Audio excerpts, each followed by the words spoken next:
Chaque matin, pour Alexandre, c'est le même rituel. Un rapide coup d'œil sur la météo. Ça passe en permanence à côté. En plus, là, actuellement, c'est les grandes marées, donc théoriquement, c'est quasiment une obsession. Je me couche en regardant la météo, je me lève en regardant la météo. Et je la regarde dès que je reviens ici. Et oui, quand on est saunier, la météo, c'est ce qui détermine en partie la bonne ou la mauvaise récolte.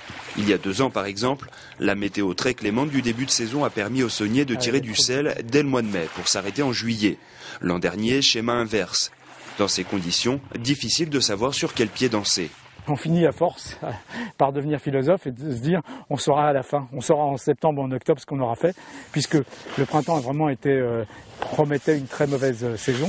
Mais là, depuis quelques jours, ça se met au beau, et donc même si on a l'impression parfois quand il fait mauvais que le soleil a totalement disparu et qu'on ne va jamais le revoir, quand il revient, ça refonctionne.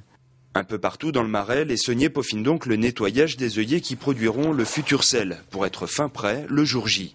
Si le temps se maintient, on est à 3 jours peut-être de démarrage, 3-4 jours. Tout dépend de l'évaporation, ça varie vraiment. Mais il suffirait d'un orage avec un peu important et ça y est, ça peut nous planter pendant 15 jours, 3 semaines. Et il suffit qu'il y ait d'autres orages qui viennent les uns après les autres et on a une saison zéro.